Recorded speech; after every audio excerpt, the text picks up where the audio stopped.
Selamat datang para santri mulia di pesantren penuh cahaya dan doa. Al-Mubarak, Miftahul Ulum tercinta, tempat tumbuh iman, ilmu dan takwa.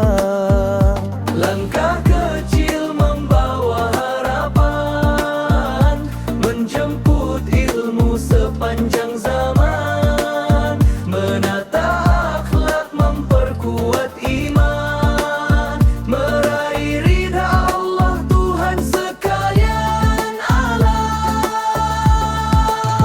Hormati guru dengan ketulusan, sayangi sahabat dalam kebersamaan, rajin mengaji setiap kesempatan, menjadi pribadi penuh keteladanan. Ya Allah, bimbing langkah mereka, lapangkan hati menerima ilmu-Mu, jadikan santri berakhlak mulia, bermanfaat bagi agama, bangsa dan orang tua.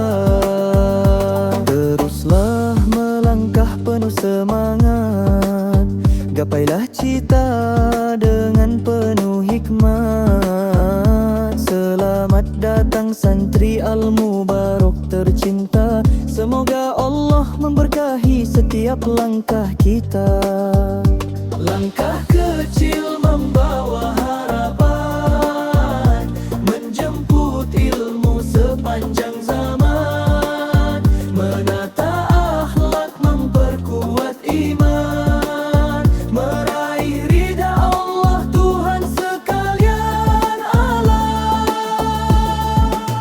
Hormati guru dengan ketulusan, sayangi sahabat dalam kebersamaan, rajin mengaji setiap kesempatan, menjadi pribadi penuh keteladanan. Ya Allah, bimbing langkah mereka, lapangkan hati menerima ilmu-Mu, jadikan santri berakhlak mulia, bermanfaat bagi agama, bangsa dan orang tua.